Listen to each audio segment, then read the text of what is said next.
So with this week's episode of JoJo's Bizarre Adventure, I have to say I'm actually pleasantly surprised by how the action was handled in this week's episode, because I was thinking that I didn't want it to be any longer than maybe half of this episode because we've had so much action for this fight with last week that I thought any more it would actually feel dragged out. But to my surprise, they managed to make this fight incredibly interesting for 2 whole episodes, and I really enjoyed this fight overall, especially because when you really break down what happened in this week's episode, it's really a man trapped in a bottle against a household spider, and how the hell is he gonna get out of that situation? And they made it so damn exciting, so damn very frightening in a lot of ways, even though you may look at it as just an insect, because our boy is literally the size of an insect. That's a life or death situation right there. This week's episode was a really creative episode because it was playing with size once again, because our main character literally now is the size of an insect, and having a guy trap him inside a bottle where a normal spider that normally would do nothing to you because it would bite you and you'd move on with your day. But here, if it actually bites him, he would be paralyzed, he'll be eaten, who knows what's going to happen. And just having someone who would normally be considered so powerful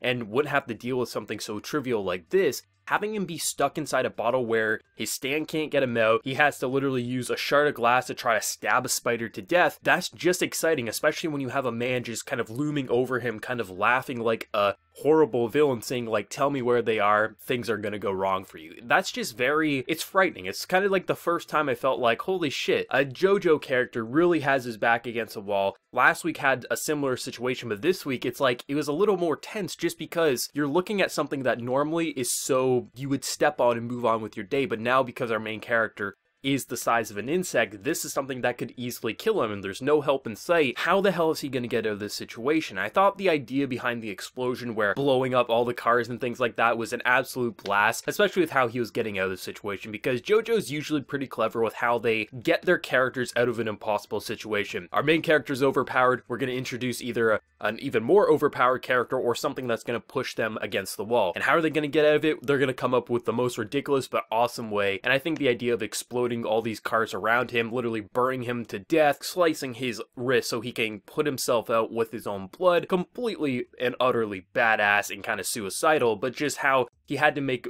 bigger and bigger explosions so he could track him because he was so small because of the carbon dioxide. Like, JoJo knows how to come up with these most ridiculous and over-the-top situations that constantly keep us impressed. Like, we're 5 parts in and they're still finding ways to be like, okay, so how are we going to raise the bar this time? Okay, we're going to put one of the characters in a bottle, make him fight to the death with a spider, we're going to burn the enemy alive, he's going to put himself out with his own blood, and then we're going to blow up the street so he can locate him with a carbon detector. Like, seriously, that is something only you would see in JoJo, and it's absolutely amazing. I mean, in most hands, if you would put this situation, our boy in a bottle against a spider, that wouldn't be that exciting past a couple of minutes, but because JoJo knows how to make its characters just be so menacing and over the top, it absolutely was. And once again, we get another really solid backstory. I'm not sure if this is the full backstory or just part of it, but I'm really digging how backstories are being handled, especially because when we're getting the backstories, it's not just a death flag like in past JoJo parts where you learn about a character and then next week they're dead. I really like just learning why people are following Bruno, because in these types of situations, why would you get wrapped up in a life of crime? Like, sure, maybe you had a shitty life, but why follow a man like Bruno? And seeing just how goddamn great he treats people, seriously, he's literally operating on a kid, he wants nothing in return. When he offers to join his cause, he says, you're an idiot, go back to school. He's not someone who wants to drag in innocent people, he wants them to have a normal life, but of course, once he's already in the gang, he kind of has to let him be because he already did the test and things like that. But just seeing how bad all these characters' lives have been, just the horrible family being betrayed by the one you thought was your best friend because they needed a scapegoat, to then just why people get drawn to a guy like Bruno, like, it really makes you understand, like, this is a close group. Someone who's going to have their back, that are willing to die for the cause, but more so they're willing to die for their leader because their leader is someone who really is there for them whenever they need him. And I think it just really shows you how strong the character backstories are this season, where you're really getting to understand them at a pretty deep level very early on into the series. Like, even though, yeah, we are 11 weeks in, JoJo's a long-running anime, it goes over multiple seasons, so I'm just glad that by the first quarter, we're already getting a good understanding of a lot of these characters' backstories, why they're kind of gravitating towards someone like Bruno, who just really seems like a genuinely good guy. Yeah, maybe he's in a life of crime, but he's someone who you'd want to be your leader and you'd want to follow. And I just love how tight this group is and how much they truly care for one another. Yeah,